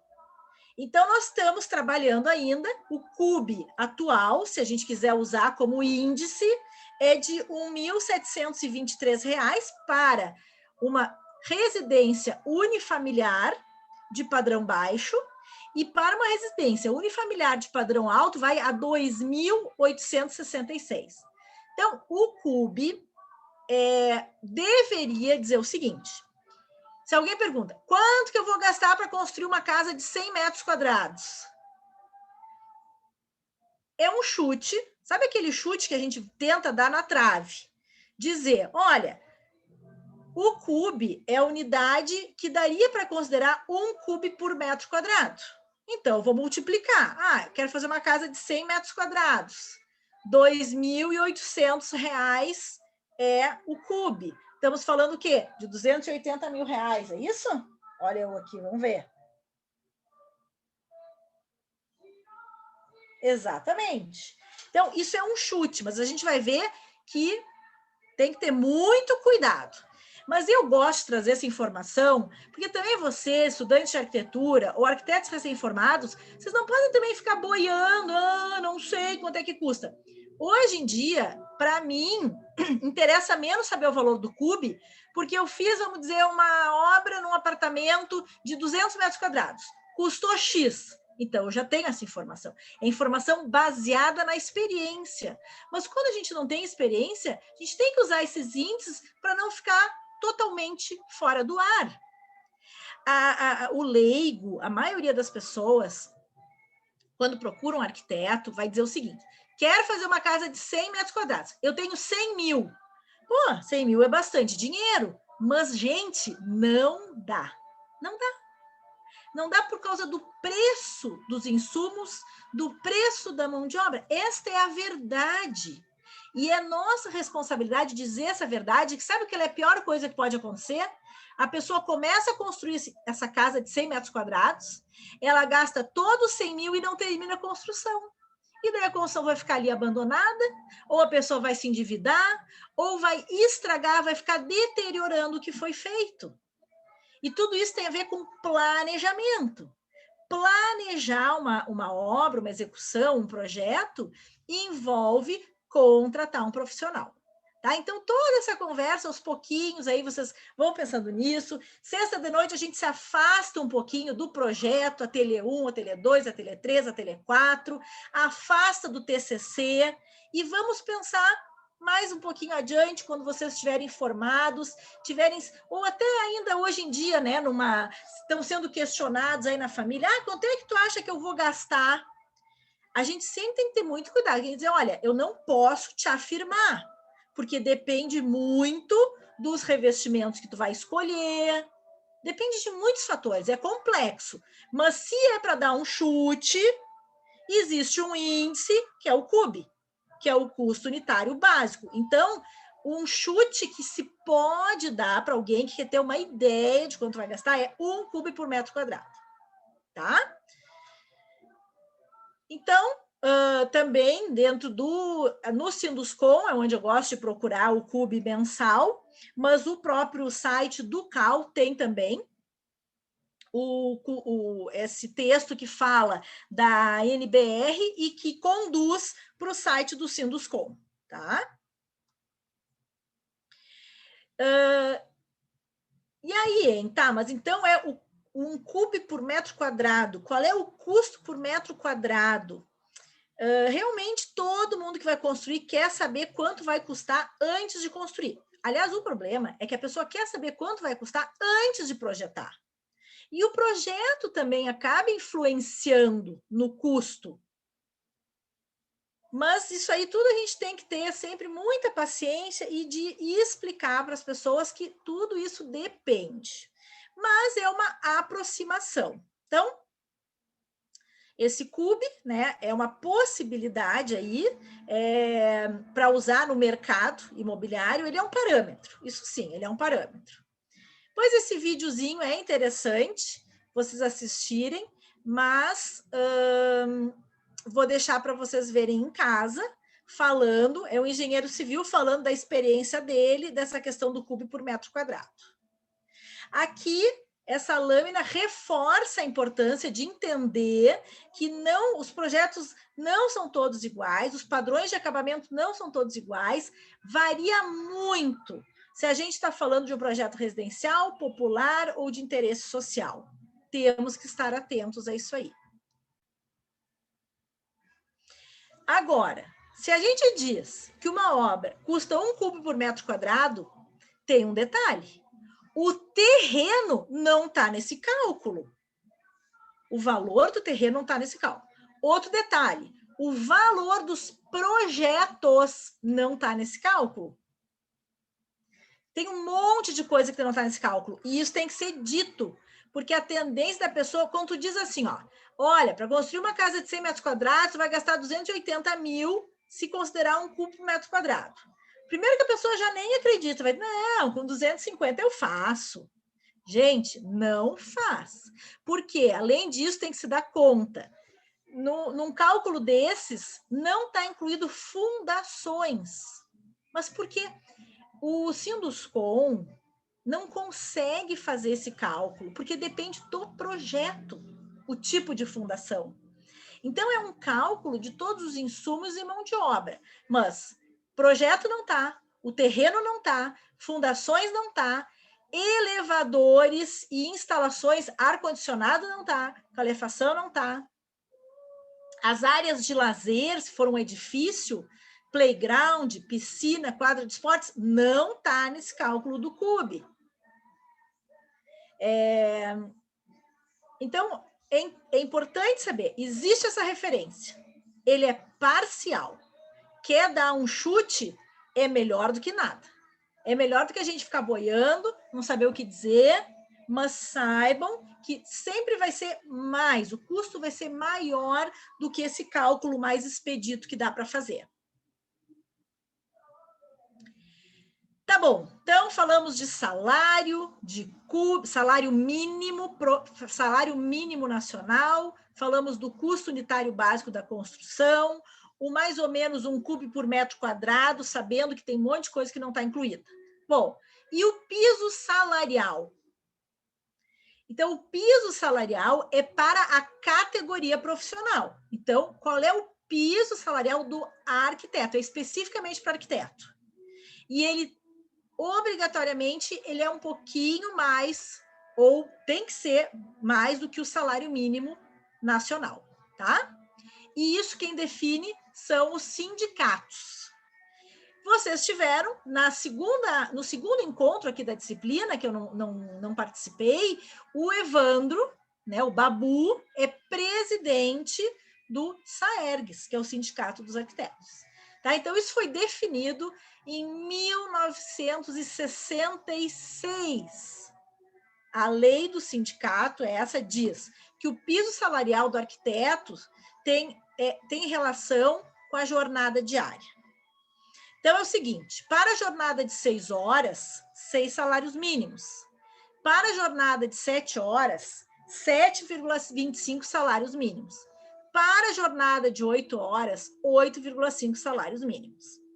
Tudo que está relacionado com sindicato, e falando em piso salarial, é para arquiteto que é empregado de uma empresa. Então, pelas leis, né, para ele estar de acordo com a contratação, leis trabalhistas, ele tem que receber o piso salarial. E a gente que é autônomo, um raciocínio que eu acho legal de fazer é a gente ter na mira receber por mês pelo menos o piso salarial.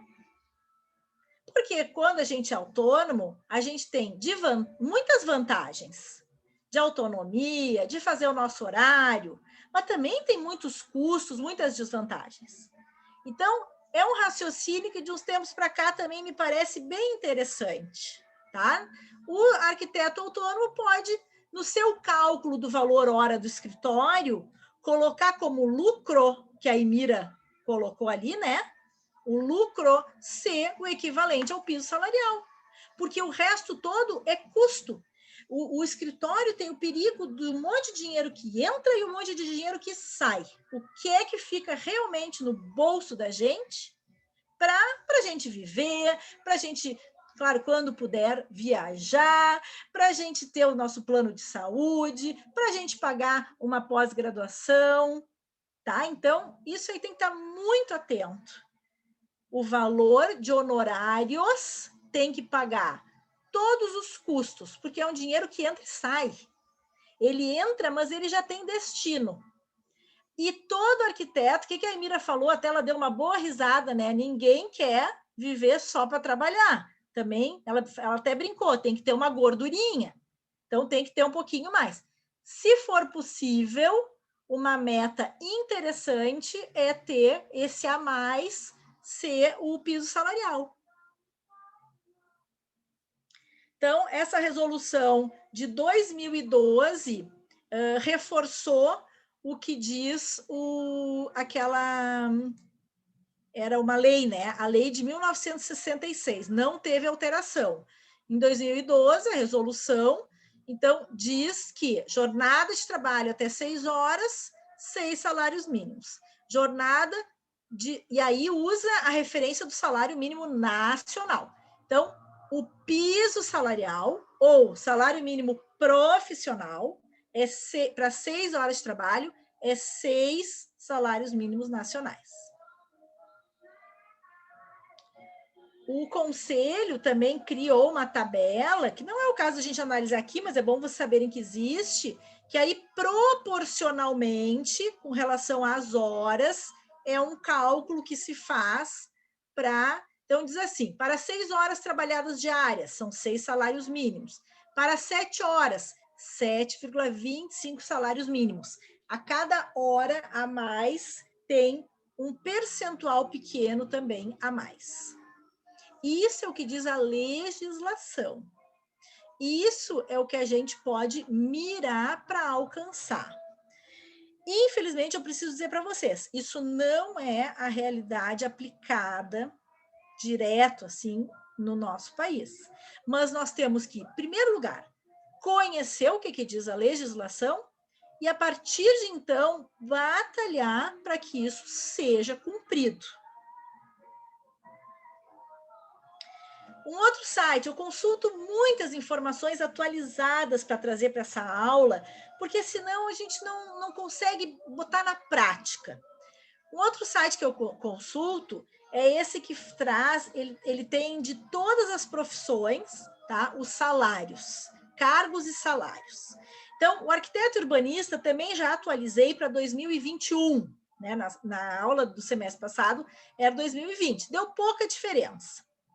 Então, o que diz aqui? Eles pesquisaram os salários de 700 profissionais no cargo de arquiteto urbanista. Então, eles fazem uma média, né? Então, tudo é média, não tem verdade absoluta, mas são dados que eu acho interessante a gente conhecer. No momento em que a gente conhece, a gente pode ter como objetivo aquele valor ou mais. Se a gente não conhece, a gente fica muito perdido. Então, e eles pesquisaram profissionais com carga horária semanal de 40 horas, que é mais ou menos o que no vídeo a Emira também fez. Eles encontraram, esse site encontrou um salário médio bruto mensal de R$ 6.097. É a média salarial desses 700 arquitetos que foram pesquisados e que trabalham 40 horas. Então, vamos ver. Pela lei do Sindicato dos Arquitetos, para trabalhar seria 8 horas, é 8,25 vezes 1.100. Conseguiram acompanhar esse meu raciocínio? 1.100 é o salário mínimo nacional. 8 horas trabalhadas é o que dá as 40 horas de carga mensal. E na lei diz que para 8 horas de trabalho é 8,25. Então, pela lei do sindicato, este valor deveria ser R$ 9.000. Mas a realidade encontrada no Brasil. Daqui a pouco vocês vão ver que esse site tem muito mais análises do que essas que eu trago. Eu trago essas para vocês conhecerem e quem tiver interesse vai atrás. Então, o que esse site mostrou? Que o arquiteto ganha em média R$ 6.000 no mercado brasileiro por um trabalho jornada de 40 horas semanais.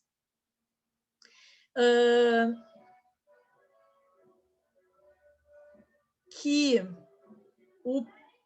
a faixa salarial, né, a média, então, fica entre 5.500 e 6.100, que o teto salarial é R$ 13.200, que o perfil do profissional, então, mais recorrente, é um trabalhador com 25 anos, formação superior em arquitetura, do sexo feminino e que trabalha 44 horas semanais. Depois essa tabela diz assim: quanto ganha um arquiteto? Salário mensal, anual, por semana, por hora, né? Então, o piso salarial, eles colocam 5.500, a média 6.097. No Rio Grande do Sul, então, tabela de salários nas principais cidades. Em São Paulo, a média salarial R$ 7.100. No Rio Grande, em Porto Alegre, 7.300. Deixa eu ver onde é que é a maior média. A maior média é em Bauru, em São Paulo, 8.300. Então, são essas as cifras. Valor hora do salário do arquiteto, que é funcionário. Por que é importante entender isso aí? O arquiteto que é funcionário, ele não paga do escritório, ele não paga a luz, o tinta da impressora, o cafezinho, o papel higiênico, imposto, todas essas coisas que a Emira comentou. Então, o que se tem é que em Porto Alegre, o salário hora do arquiteto é em torno de R$ 35,78. Então, é importante conhecer esses números, até para fazer comparações. Não sei quem é que está fazendo estágio, quanto é que o estágio paga, daqui a pouco vocês estão se formando, querem, quando chamarem vocês para alguma oferta de trabalho, muitas vezes a pessoa já não diz quanto é que vai pagar, a pessoa pergunta, quanto que tu queres receber? E aí a gente tem que fazer uma proposta. Então, se liguem aí nesses números. Depois, mais alguns outros cálculos, tabela de salários do cargo por estado. A gente viu por cidade, agora por estado. No Rio Grande do Sul, vamos ver, a média salarial, R$ 5.300. O valor hora, R$ 29, tá? Depois fala alguma coisa sobre os recém-formados, que é a média de R$ 4.600. Sobre o mercado de trabalho, isso é bastante atual, diz o seguinte: é um mercado diversificado, isso a gente sabe. Esse profissional pode atuar em construtoras, incorporadoras, empresas de arquitetura, paisagismo, lojas de artigos de decoração e design, tem muitos arquitetos que vão para essa área mais de comércio. E para exercer a função, então, possuir formação superior, olhar crítico, criatividade, inovação, senso de urgência, é muito interessante esse site colocar esse item, e é verdade. A gente, no dia a dia, tem que tomar umas decisões rápidas e, né, seja mais quando envolve obra, não tanto quando envolve o projeto. O projeto, ele tem que ser ágil, tem que ter um tempo de desenvolvimento, a gente tem que conseguir apresentar para o cliente, ter o retorno, fazer os ajustes, esse vai e vem. Mas o senso de urgência é quando se fala em obra. Quando se fala em obra, se é cano que fura, alguma outra coisa que deu errado, a gente está sempre tendo que, vamos dizer, apagar pequenos incêndios, entre aspas. Mais informações. Então, assim, números, vou tontear vocês de números hoje. Já estamos terminando. O RRT vai ficar para a semana que vem. Eu andei pesquisando também alguns números, valores de imóveis. Me parece que, se a gente quer falar de honorários, a gente tem que saber valor de salário mínimo, valor de piso salarial, valor de CUB, noção de valor de imóveis. Então, e os imóveis, existem pesquisas que mostram também o preço do metro quadrado. E isso tem tudo a ver com localização, tá? Então, em Porto Alegre, bairro Três Figueiras, isso foi uma pesquisa, um artigo que saiu do mercado imobiliário lá de 2018, que diz: o metro quadrado no bairro Três Figueiras é R$ 10.000, enquanto que o metro quadrado na Restinga é R$ 2.600. Então, algumas noções. Depois, agora, bem atualizado, o metro quadrado do bairro Petrópolis, R$ 7.200, 7.800, é variável, mas fica entre 6.500 e 8.000, eu diria, preço do metro quadrado. Bom, mas o cubo do metro quadrado é 2.000, como é que o preço do imóvel é 8.000? Imagina até ficar pronto tudo que envolve. O terreno, o projeto, as fundações, o custo, o lucro de quem trabalhou nessa incorporação, nessa construção, tá? Então, foi assim uma pesquisa muito simples em sites de imobiliárias, mas que me parece que o arquiteto tem que estar atento, não pode se alienar dessas informações. Bairro Bela Vista, a gente encontra entre R$ 6.000 e R$ 9.000 o metro quadrado. são curiosidades, mas que vão trazendo para você cifras. Bom, então tá, então tem um apartamento que é 900 mil reais, em função de que ele tem 132 metros quadrados. Tem apartamento de 1.100.000 reais, tem 150 metros quadrados. Por aí vai, esses raciocínios que a gente deve fazer. Agora, de novo, vou reforçar. O custo, né, o valor pago pelo trabalho, mas não vamos confundir preço, despesa. Temos que ter muita noção qual é a despesa. E o que é custo, o que é preço, o que é valor. Valor é uma qualidade atribuída a talento, prestígio, competência, virtude, mérito.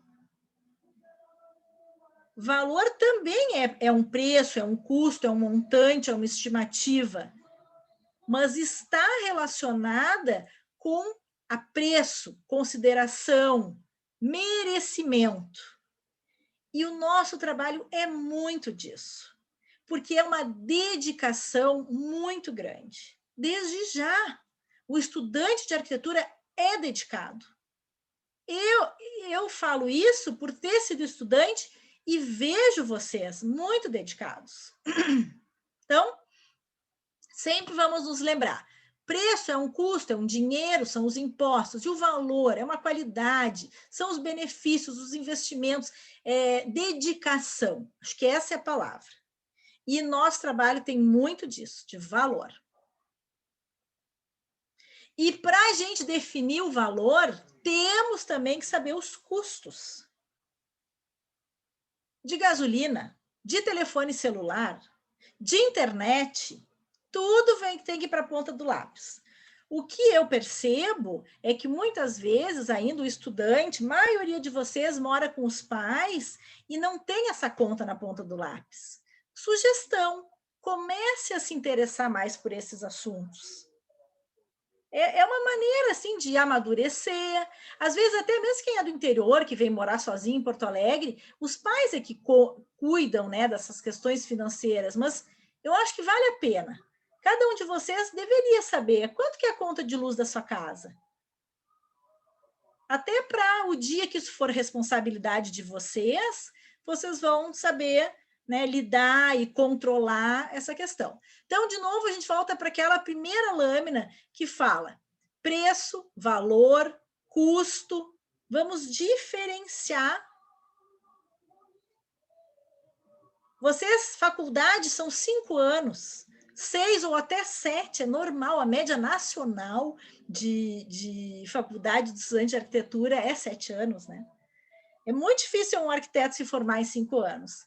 Normalmente, como tem estágio, acaba atrasando um semestre, 5 anos e meio, 1 ano, 6 anos. Então, quanto que vale esse tempo todo de investimento, de dedicação, de empenho, de pesquisa, de estudo? Mas é a experiência que nos ajuda a calcular melhor esses valores. Então, façam estágios, tenham uma boa rede de relacionamento, façam muitas perguntas, e é normal, logo que a gente se forma, a gente não tem ainda essa bagagem, não tem ainda essa experiência, mas vai adquirindo com o tempo. Ninguém sai pronto da faculdade. Pois aqui fala alguma coisa também, que é cada vez mais escasso o arquiteto ser contratado por uma empresa e receber, né, o salário mínimo profissional, com todos os direitos. Algo assim bastante comum é ser convidado, de repente, para ser um sócio minoritário numa empresa, ou ser contratado por determinados períodos para fazer um determinado trabalho. Então, pode-se combinar um trabalho por dia, pode até ter carteira assinada e tu não ser um trabalhador contratado pelo CLT, que se diz, né, das leis todas trabalhistas, que tem que ganhar férias e tudo mais. Tu pode ser contratado por períodos. Isso aí se chama trabalho intermitente. É muito nova essa modalidade. Isso aí é desde 2017 só que existe. Então, tu é contratado, tu tem carteira assinada, mas tem alternância de períodos. Então, são determinadas horas, determinados dias, determinados meses. Eu acho que isso é uma boa alternativa para a gente que é arquiteto. De repente, tu pode ser contratado por uma empresa para um determinado período e, no início, o outro período, tu trabalha para ti. Tu começa a pegar teus projetos, teus clientes, aos pouquinhos, e consegue ter isso registrado na carteira de trabalho. Esse site, eu fiquei triste porque eu entrei nesse Arquiteto Expert e deu que estava fora do ar. Mas no Moodle tem essa planilha, que é um cálculo de honorários mínimos para arquitetura de obras novas. Deem uma olhada. Apesar de que ele leva bastante em consideração ainda a questão do cube por metro quadrado, que a Imira diz que não é o ideal. Mas para começar, acho que também faz parte.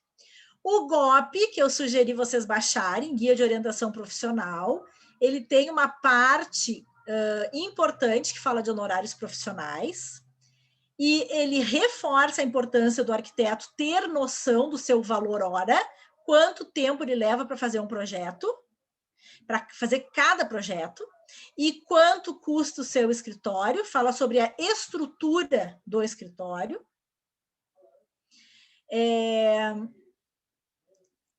Um tempo de operação de um escritório, claro, quando a gente arredonda, chega em 160 horas, mas a média dos dias úteis no mês é 21 dias, tá? Então, o certinho mesmo é a gente considerar 168 horas trabalhadas por mês. E aí, aí fala, primeiro, uma maneira que alguns arquitetos cobram é um percentual sobre o valor gasto ou estimado. Então, o cliente vai gastar 200 mil. O arquiteto, os honorários é um percentual desses 200 mil. É uma maneira de trabalhar. A mais indicada é por hora, saber o valor hora. Mas ainda tem profissionais que praticam essa modalidade do percentual. Valores mínimos. A associação sugere que para qualquer serviço, o valor mínimo, então, seja de 1 cube. Tá? Que aí a gente não trabalha assim por valores tão baixos. O valor da hora técnica também, tem muita gente que trabalha dessa forma, também acaba sendo um percentual do cube, e que vai aumentando à medida em que aumenta a experiência. Isso está muito certo.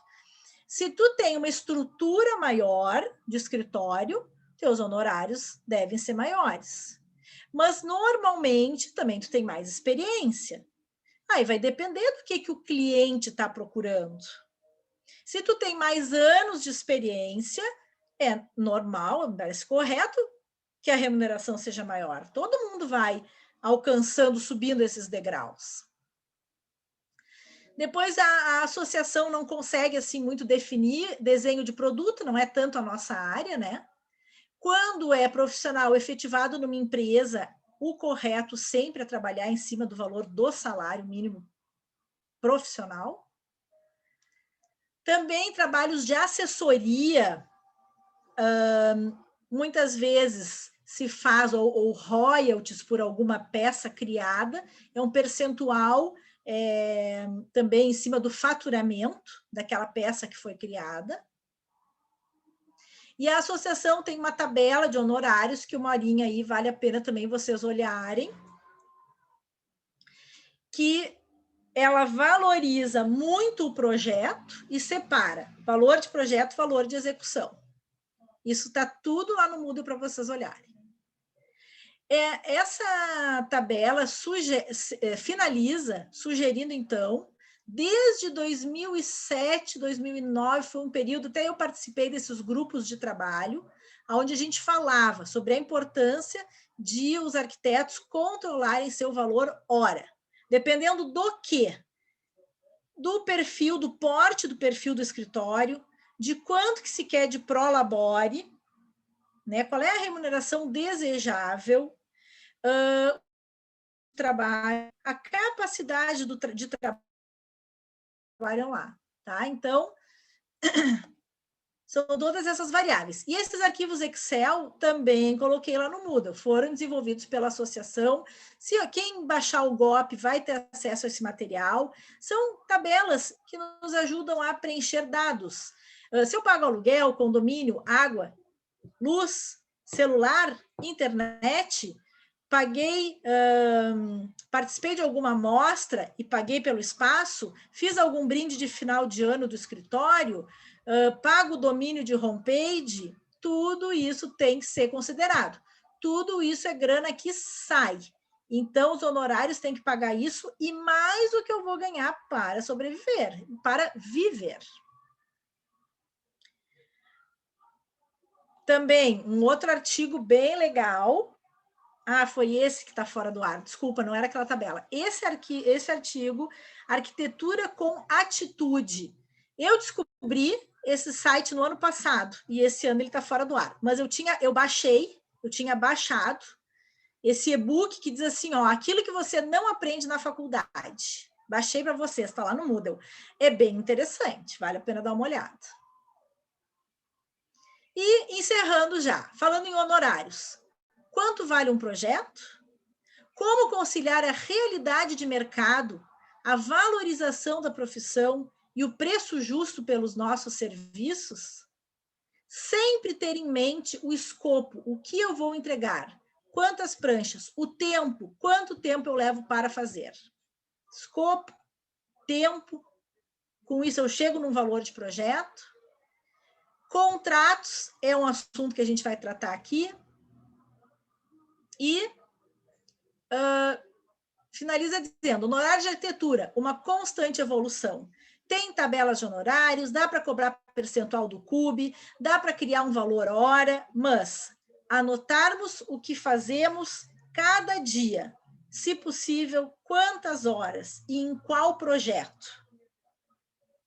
Nunca um projeto vai ser igual ao outro, mas a gente vai ter uma média, uma noção. E aqui já entraria na tabela do CAL que a gente vai, num outro dia, olhar. Eu sei que é um pouco denso, um pouco cansativo, e aí eu reforço. Esse documento está à disposição de vocês. Essa lâmina eu não posso deixar de mostrar. Que o meu desejo é que tenham uma remuneração justa, que possam viver com segurança e com conforto e também curtir a vida. É o que eu desejo para vocês, é o que eu busco também. Para isso, a gente tem que estar atento aos números. Muito bem, tinha ainda uma questão no chat. Tá, grupos de trabalho. Deixa eu abrir aqui. Se alguém, eu já vou encerrando, mas realmente eu sei que teve gente que não veio na aula passada e que ficou, então, sem grupo. Eu vou compartilhar aqui, antes da pizza. Quem é que vai comer pizza hoje, sexta? A minha já. Amor, eu podia já botar no forno a nossa pizza. Termina a aula e ainda tem que esperar a pizza ficar pronta. E um vinhozinho. Hoje é dia de hambúrguer. Ai, Ariane, que saudade que eu tava, eu senti tua falta. Tu não veio, né, na aula passada. Eu perguntei por ti, acho até que eu vi o teu nome, mas não tava aí, que eu não te vi. A Ariane andou meio sumida da faculdade, acho que tu trancou, né, Ariane, um período. Sim, querida, eu estava com a faculdade trancada há algum tempo já, na verdade. Mas quando eu vi teu nome, de cara me lembrei. Então, ó, grupos de ATL. Até então, a gente tinha só 38 matriculados, só que agora já pulou para 46. Então, vocês devem ter visto a minha mensagem que nós vamos fazer 10 grupos. Professora? Oi.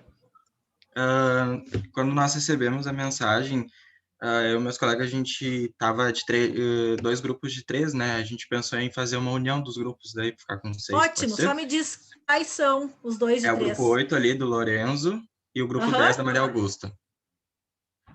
Perfeito.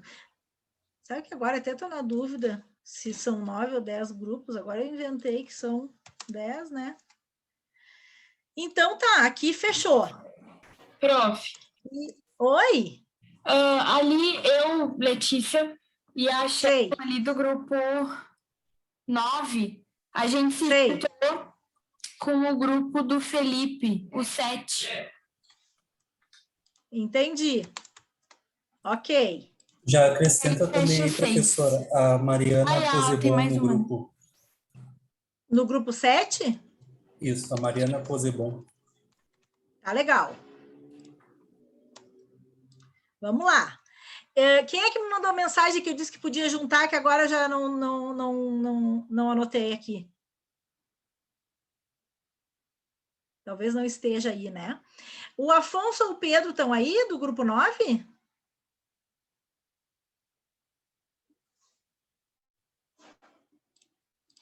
Puxa vida, acho que não. Ariane, era tu e quem mais que estava sem grupo que tu falaste? E eu, professora, o Rafael. Exato. Sim, vocês eram colegas quando a gente fez o P1, né? Eu acho. Isso, Bom, é o seguinte, eu vou tomar liberdade, eu tenho umas queridas aqui nessa disciplina que eu acho que vão receber vocês super bem. Gurias, não façam desfeita para mim, sabem quem eu estou falando. Valentina, Andressa, Maria Eduarda e Júlia, eu gostaria muito que a Ariane e o Rafael pudessem fazer grupo com vocês. Vocês acham que é possível? Pode sim, Claro, prof. Então é o seguinte, vai ser bem interessante. A Ariane e o Rafael já estão mais do meio para o fim do curso.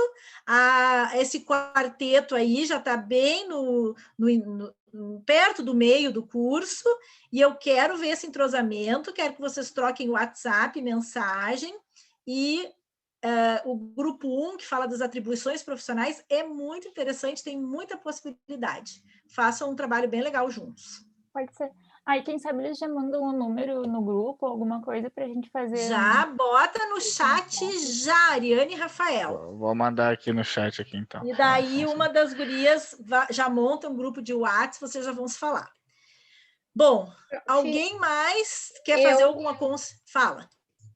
Eu, a Ana Clara e a Elora, eu não sei se é assim que pronuncia o nome dela, a gente formou um grupo, mas estamos em 3.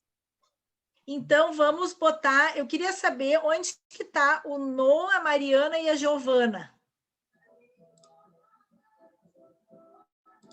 Não estão aí. E Betina, Rafaela... Leopoldo estava até agora há pouco, é que hoje a gente se estendeu um pouquinho mais. Ainda está aí, Leopoldo. Vamos aumentar o grupo de vocês? Professora. Pode ser? Se eu disser que não. Tu prefere não? Claro que sim, professora. Então tá. Elora, aliás, estou sentindo falta da Elora. Faça um favor de dizer, eu sei quem é, hein? Eu sei direitinho quem é. Quem falar com a Elora diz... A Betina está por aí também, ali, ó. Betina tá aí. Elora, quem mais? Que tu falaste 3 nomes. A Elora, a Ana Clara e a Camila. Eu. Então, ó, já Camila no chat... tá. No chat, vocês trocando mensagem, trocando WhatsApp, e um de vocês dá um recado meu para a Elora, que eu quero vê-la aqui sextas-feiras. Ela que não invente desculpa.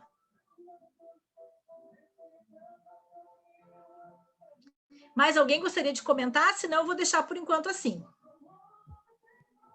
Tá bom. Olha aqui, ó.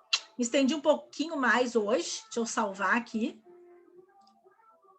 Mas é inevitável, é muito assunto. Tá tudo disponível para vocês retomarem. Semana que vem a gente se vê de novo. Um bom final de semana. Até olhei a previsão do tempo. Amanhã nublado. E domingo chuva. Prof, eu fiquei com uma dúvida aqui, é o seguinte, tu passou algum edital do trabalho ou é só aquilo mesmo? Porque a gente ficou com dúvida. Total liberdade. Total liberdade. Já teve... Só tem que fazer algo que consiga mostrar o que tem no artigo, explicar. Isso. E de uma maneira que vocês passem a mensagem para os colegas e, de preferência, que vocês curtam fazer. Tá bem, era só isso mesmo. Daí, naquela aula, eu botei que seja criativo, pode ser ousado, que tenha a dose de seriedade que merece o assunto, mas ele pode ser divertido. Pode ser lúdico. Tá bem. Mais alguma coisa? Acho que não, prof. Então tá. Então, um bom final de semana. Qualquer coisa, mandem mensagem. Pode ser no WhatsApp, pode ser no e-mail, e eu vou respondendo. Boa noite, Então, prof. uma boa noite. Boa noite, professor. Aproveita a tua pizza. Ó, prof, bom fim de semana. Ah, tá. Até meu namorado tá te dando boa noite, Cris. Ah, vi, boa noite. Ai, que legal. Ok, bom fim de semana. Boa noite, bom fim de